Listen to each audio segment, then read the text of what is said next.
Hello दोस्तों, आप सभी को स्वागत है इस वीडियो में। आइए 10th क्लास के हिंदी एक का किताब है जिसका नाम है वर्णिका। उस वर्णिका किताब से आपको 10 नंबर का प्रश्न आता है। उसमें कौन सा कहानी है और उस कहानी में उस कहानी का लेखक कौन है, उस कहानी किस भाषा में लिखा गया है, इसके बारे में आपको बताता हूँ। तो सबसे पहला कहानी का नाम है दही वाली मगम्मा। क्या है पहला कहानी का नाम? क्या है? दही वाली मगम्मा। दही खाएगा तो निवास करेगा। खाए दही कौन? दही वाला। देखिए, याद करने का हम आपको तरीका बता रहे हैं कैसे याद करना। दही वाली मगम्मा, तो दही खाएंगे आपको निवास जी। क्या खाएंगे? निवास जी। तो अब जाड़ा का समय है, दही खाएंगे निवास जी तो मियाँ एकदम कनकना जाएगा। तो यानी कि कनकना जाएगा, याद रखिए कन्नड़ा भाषा में है।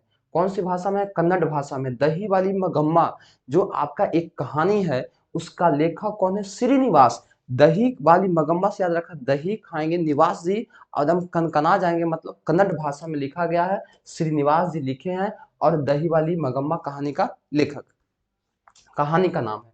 चलिए, उसके बाद है ढहते विश्वास। ढहते विश्वास, अगर ढह गया तो समझ गया कि सब खत्म हो गया। ढह गया तो ढहते विश्वास सात कोड़ी होता।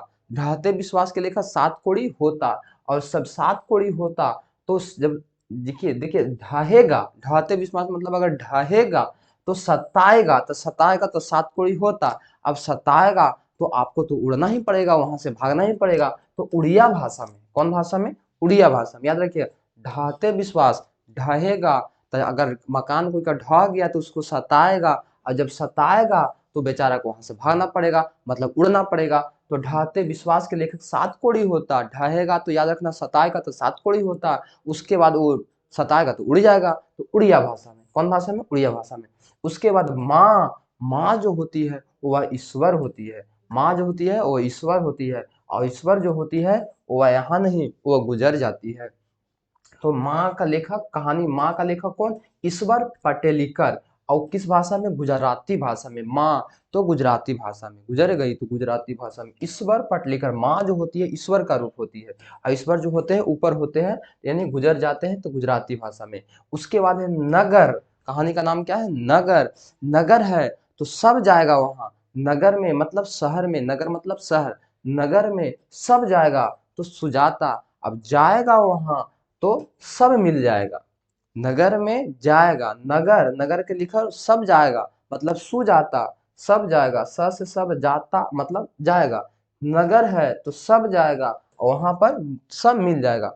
जाएगा तो मिल जाएगा, जाएगा तो मिल जाएगा, मतलब नगर कहानी है। और नगर का आपका लेखक है सुजाता। सुजाता जो है किस भाषा में लिखा हुआ है? तो तमिल भाषा में। धरती कब तक घूमेगी? अगर धरती घूमेगी तो आपको सब्र करना होगा। धरती घूमेगी तब आपको सब्र करना होगा, और जब सब्र कीजिएगा तो उसके बाद आप राज कीजिएगा। तो धरती कब तक घूमेगी कहानी है, इसका लेखक है धरती घूमेगी। सब्र कीजिएगा मतलब सब्र दैया। और उसके बाद किस भाषा में है? तो जब आप सब्र कीजिएगा, अगर ना कहता कोई सब्र करो, सब्र का फल मीठा होता है, तो सब्र करेगा तो वह क्या करेगा? राज करेगा। तो राज से हो जाएगा राजस्थानी भाषा में लिखा हुआ है।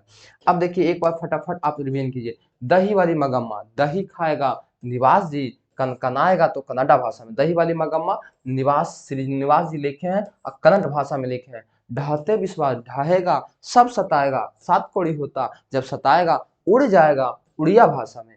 माँ ईश्वर होती है, ईश्वर पटलीकर, और गुजर जाती है तो गुजराती भाषा में। नगर सब जाएगा, सुजाता। उसके बाद तब सब जाएगा तो मिल जाएगा, तो तमिल भाषा में। धरती कब तक घूमेगी? धरती कब तक घूमेगी? तो सावर दैया, सबर करना है। जब सबर करेगा तो राज करेगा, तो राजस्थान भाषा में। क्या आपको इस याद हो गया सारा बात?